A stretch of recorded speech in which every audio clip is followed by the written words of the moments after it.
오늘 우리가 보고 있는 36장은 에스겔서 총 48장 중에서 가장 중요한 장이 36장입니다.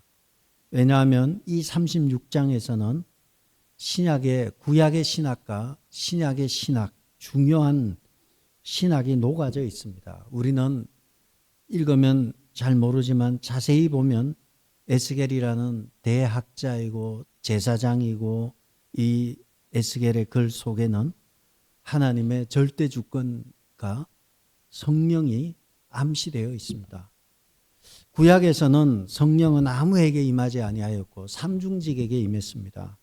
왕과 제사장과 선지자에게 임했습니다. 그런데 이 성령이 에스겔서에서 언급되고 있는데 이 성령이 모두에게 부어질 것을 에스겔은 이야기하고 있고 이미 한 400년 더 전에 에스겔보다 400년 더 전에 요엘 선지자가 내가 내 신을 만민에게 부어준다 하면서 성령의 보편적인 성령이 부어질 것이 예언되어져 있었는데 에스겔은 36장에서 성령이 부어질 것을 이야기하고 있습니다.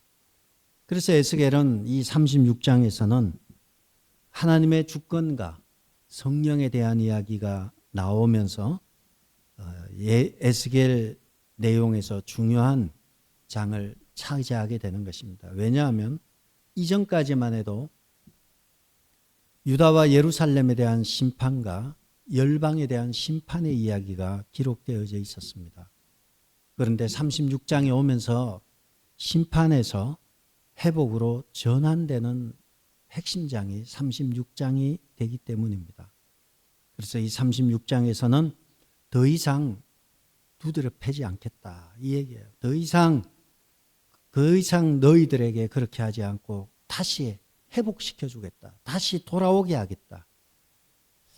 그래서 오늘 22절에서 24절까지 계속해서 나오는 이야기가 24절에 여러 나라 가운데 인도하여 여러 민족 가운데서 모아서 고국 땅에 돌아가서 지금 이 당시는 포로기예요. 바벨론 포로기인데 바벨론 포로에서 돌아오게 할 것이라는 거예요. 내가 돌아가게 하겠다. 지금 에스겔은 그발 강가에 있고 그들은 포로지에서 포로 생활을 하고 있었습니다. 그런데 하나님의 음성이 들려서 돌아가게 하겠다는 거예요. 그리고 약속을 하셨던 것입니다. 이 본문은 이와 같이 하나님께서 죄인을 어떻게 구원하시는가에 대한 이야기가 됩니다. 26절 보시면요. 26절에 또 새 영을 너희 속에 두고 26절에 새 영이 나오죠. 27절에 보면 또 내 영을 너희 속에 두어 이렇게 새 영을 너희 속에 두고 내 영을 너희 속에 둔다 이렇게 기록하고 있습니다. 이 말은 너희들은 이 바꿔 말하면 그래. 이거는 회복의 소식이에요. 사실 회복이라는 것은요. 망가졌다는 걸 전제해야지 회복이 되는 거예요. 안 망가졌는데 회복이 되겠어요? 회복의 메시지 속에는 심판과 절망이 전제되어 있어요. 이스라엘 백성이 극심한 절망과 심판 가운데 있을 것이지만 회복시켜 준다는 거예요. 그래서 이 회복의 메시지는 전제하는 게 망가졌다는 것, 절망이라는 걸 전제하고요. 두 번째, 이 회복의 메시지는 너희 힘으로 안 된다는 거예요. 그래서 26절과 27절에 보면 26절 다시 보면 새 영을 너희 속에 두면 누가 새 영을 너희 속에 두나요? 하나님이 새 영을 너희 속에 두고 27절에 내 영을 너희 속에 두고 결국은 회복은 너희들은 망가졌고 망가진 너희들을 회복하는 길은 내가 회복시키겠다는 거예요. 그래서 에스겔을 이전의 심판의 메시지에서 회복의 메시지로 전환하는 것이 36장입니다. 이러한 회복의 메시지의 그 핵심은 무엇인가 하면 22절, 23절에 보면 반복되는 것이 있어요. 무엇인가요? 22절에 보시면 나의 거룩한 이름을 위함이라. 내가 이렇게 이스라엘아 내가 이렇게 행함은, 내가 이렇게 행함은 나의 거룩한 이름을 위한 것이다. 이렇게 행한다는 것은 하나님께서 이스라엘 백성을 돌이키고 회복시켜 주겠다는 거예요. 내가 너희들을 회복시켜 주는 이유는 무엇입니까? 나의 거룩한 이름을 위함이다. 23절에 보면 여러 나라 가운데 더럽혀진 이런 곳 너희가 그들 가운데 더럽힌 나의 큰 이름을 내가 거룩하게 할지라. 내가 그들의 눈앞에서 너희로 말미암아 나의 거룩함을 나타내리니. 22절과 23절에 반복되어 나오는 것이 나의 거룩한 이름을 회복시키겠다는 거예요. 내가 너희들을 구원하는 것은 너희들이 너희들이 잘해서 회복시키는 게 아니고 너희들이 착하게 살아서 회복시키는 것이 아니라 너희들은 이미 망가졌고 절망 가운데 있고 아무 소망이 없다는 거예요. 여러분, 우리가 소망이 있다고 하는 순간 위험한 거예요. 우리는 아무런 소망이 없지만 하나님께서 나의 이름을 위해서 너희들을 회복시켜 주겠다. 이렇게 말씀하시는 것입니다. 그래서 하나님의 이름이 회복되는 것을 우리는 하나님의 영광이 회복되는 것을 말하는 것이고요. 그래서 구원의 궁극적인 목적이 무엇입니까? 여러분이 죄와 사망에서 건짐을 받은 궁극적인 목적은 하나님의 영광을 위해서입니다. 우리가 존재하는 이유도 하나님의 영광을 위해서입니다. 그래서 22절과 23절에 나오는 것은 나의 거룩한 이름을 나타내기 위함이고, 나의 거룩한 이름을 나타내기 위해서 너희들을 끄집어내고 구원해 내겠다는 거죠. 그렇다면 한 번 더 보면 이렇게 되는 거죠. 우리가 구원받은 목적은 하나님의 거룩한 이름을 드러내는 것이고, 그것은 하나님의 영광을 드러내는 것입니다. 그래서 우리가 내게 강 같은 평화, 내게 강 같은 평화, 나 구원받고 너 구원받고 그걸로 끝나는 것이 아니에요. 우리의 구원은 하나님의 영광을 삶 속에서 드러내는 것에 있고, 그리고 하나님이 기뻐하시는 그러한 일을 하는 것이죠. 하나님이 가장 기뻐하는 것은 무엇입니까? 하나님의 나라가 확장되는 것이고, 하나님의 나라가 여러분을 통해서 삶의 자리에서 전도의 열매로, 삶의 열매로 드러나는 것을 기뻐하시는 것입니다. 그래서 이 구원의 목적에 대해서 나의 거룩한 이름이 드러나는 것, 하나님의 영광이 드러나는 것이 구원의 목적이라는 것입니다. 그러면 이 구원의 목적이 나왔어요. 그 다음에 구원을 어떻게 전개시켜 나갈 것인가? 하나님의 백성으로 어떻게 끌고 갈 것인가? 첫 번째가 25절에 있습니다. 다 같이 읽어볼까요? 맑은 물을 너희에게 뿌려서 너희로 정결하게 하되 곧 너희 모든 더러운 것에서와 모든 우상 숭배에서 너희를 정결하게 할 것이며, 반복되는 것이 무엇입니까? 정결이죠. 구원의 첫 번째는, 구원의 첫 출발은 하나님께서 정결케 하신다는 거예요. 맑은 물을 뿌려서, 이 맑은 물은 밖에 돌아다니는 H2O 이런 걸 말하는 거 아니에요. 이것은 구약에서, 레위기나 민수기에서 구약의 제사장이 정결 예식에 나타나는 부정한 자에게 물을 뿌리는 그러한 것을 의미하는 것입니다. 맑은 물을 너희에게 뿌린다는 것은 결국은 너희의 정결, 제사함을 의미합니다. 하나님께서 죄와 부정으로부터 제거하는 것을 구원의 첫 출발로 삼는 것입니다. 그렇기 때문에 우리는 하나님 앞에 구원받은 백성으로서 첫 번째 단계는 우리의 죄 문제를 해결하는 것이죠. 제사함을 받는 것입니다. 하나님께로부터 제사함을 받는데, 여기서 맑은 물을 너희에게 뿌리는 분은 누구인가요? 이 정결의 주체는 누구인가요? 하나님께서 뿌린다는 거예요. 내가 착하게 살고 내가 막 사람들 앞에 잘 보이고 그것이 아니라는 거예요. 하나님께서 맑은 물을 너희에게 뿌려서 정결케 하신다는 것입니다. 정결의 주체는 우리 하나님이십니다. 그래서 하나님이라는 것이 24절에 있는 대로 내가 너희를 여러 나라에서 가운데, 내가 너희를 여러 민족들 가운데 고국으로 돌아가게 해서 정결케 하겠다는 것입니다. 이 맑은 물로 정결케 하겠다는, 이 맑은 물로 정결케 하는 이 맑은 물은 신약시대로 가게 되면 예수 그리스도의 보혈이 되는 것입니다.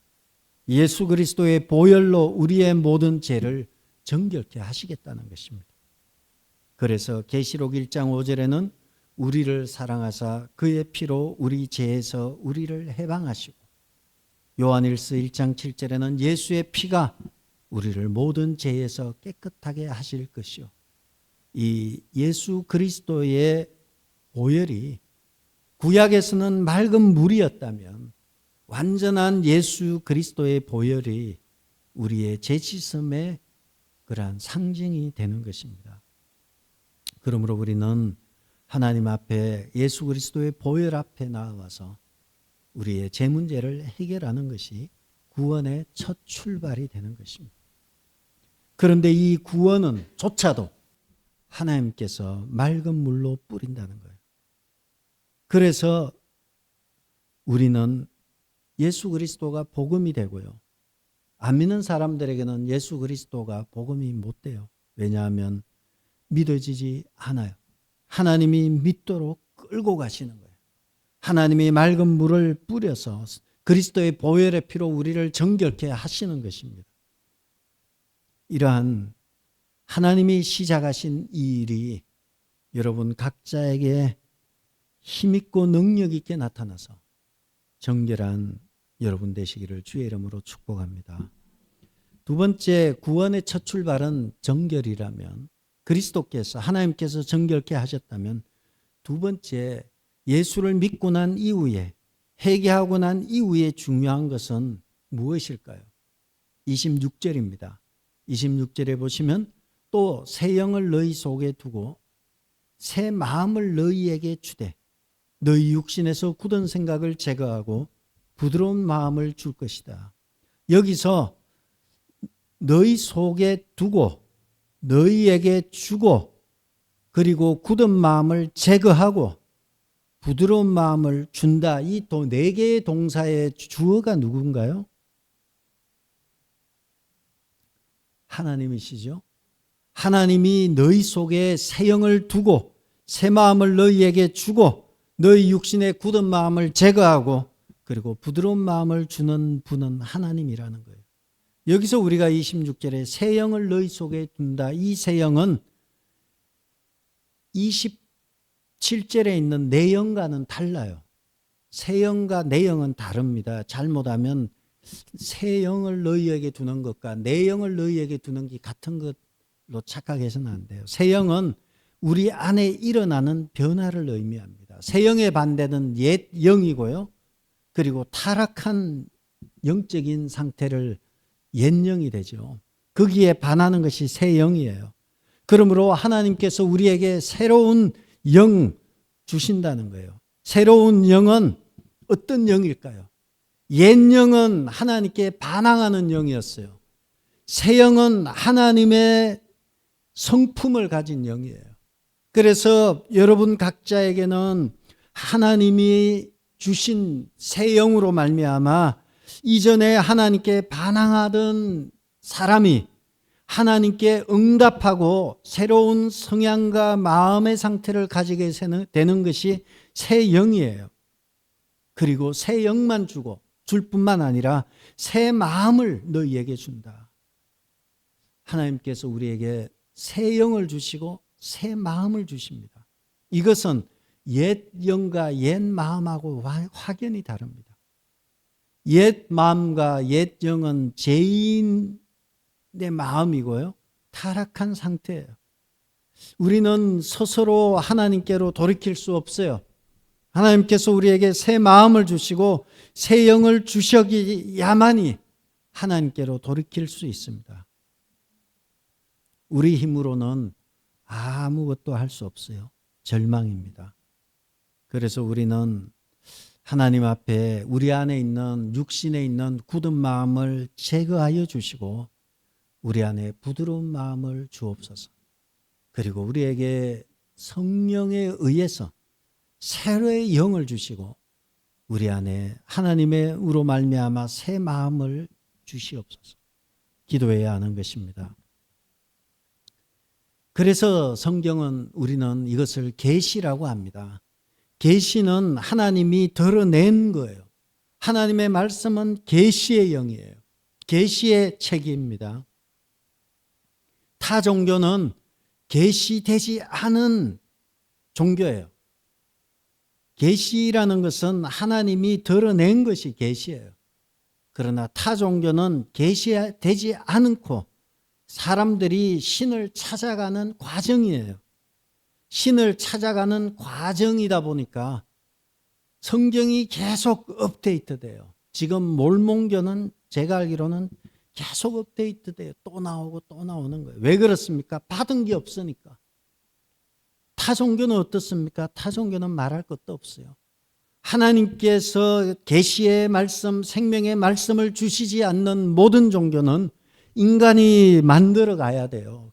교재를 만들어야 돼요. 텍스트북을 만들어야 돼요. 그러니까 자꾸 추가되고 또 변화가 일어나는 것입니다.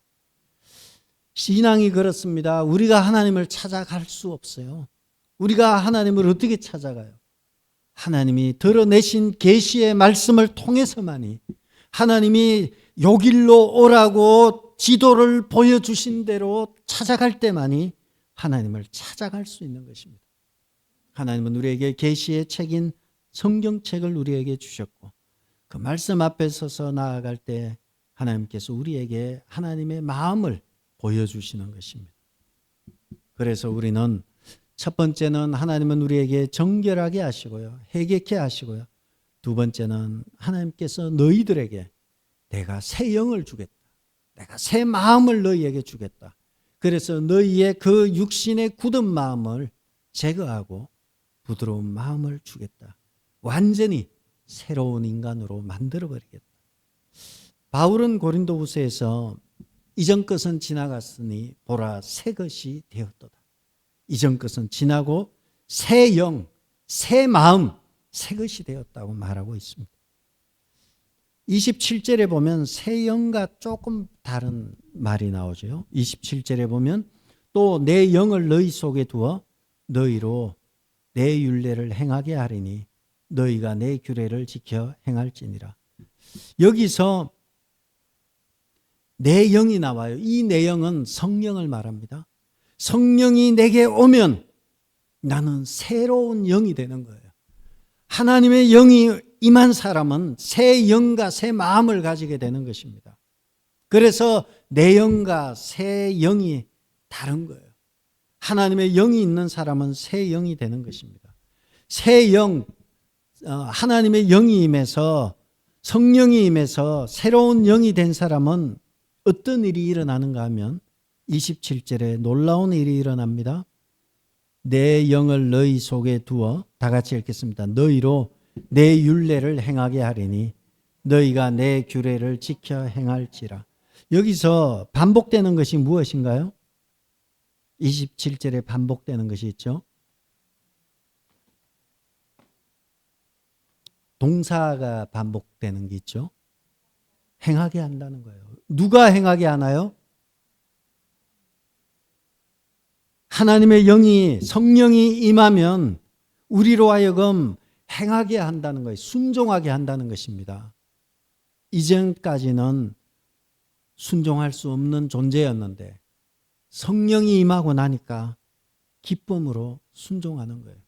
이전까지는 그렇게 거칠고 그렇게 강팍하고 그렇게 굳은 육신의 굳은 마음이 있어가지고 아주 목이 곧고 굳었는데 성령이 임하고 나니까 육신의 굳은 마음을 제하고 부드러운 마음이 임하면서요.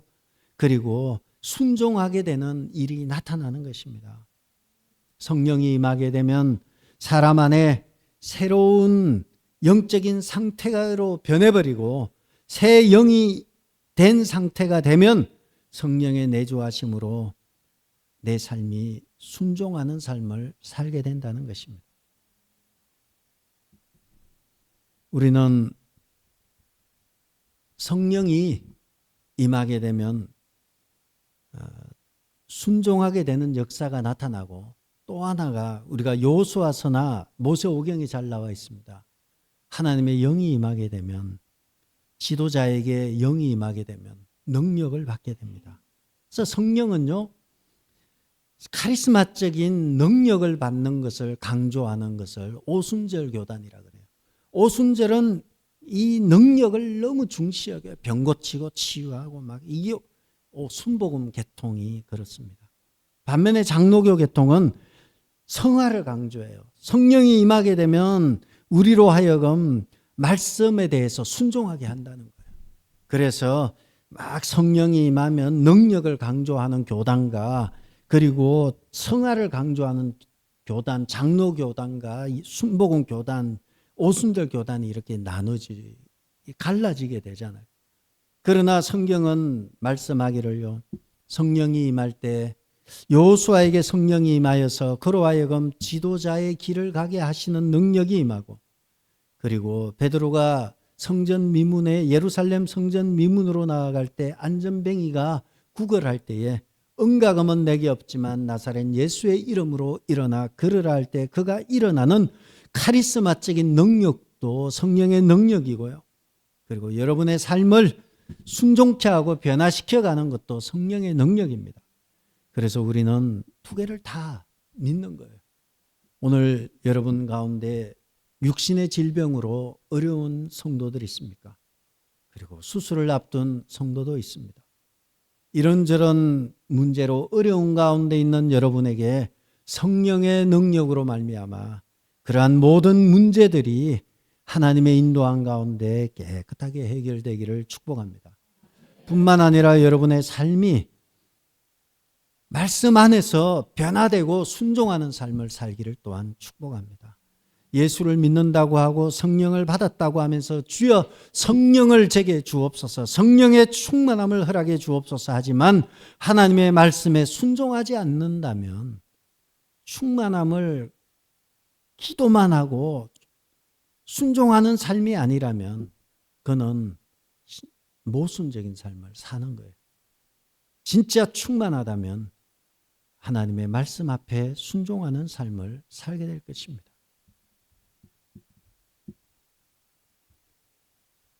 우리는 오늘 에스겔서 36장 이 본문을 놓고 결론적으로 두 가지를 정리하고자 합니다. 첫째는 에스겔서 36장 내용에 보면 한결같이 내가 나옵니다. 내가 너희에게 새 영을 주고 새 마음을 너희에게 주고, 내가 육신의 굳은 마음을 제거하고 내가 내 신을 너희에게 주겠다. 다 주체는, 주어는 하나님이에요.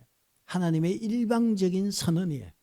내가 주겠다는 거예요. 내가 새 영을 주고 내가 새 마음을 주고 내가 굳은 마음을 제거해버리고 내 영을 너희 속에 부어주겠다. 전부 다 하나님의 주권적인, 일방적인 주권적인 은혜예요.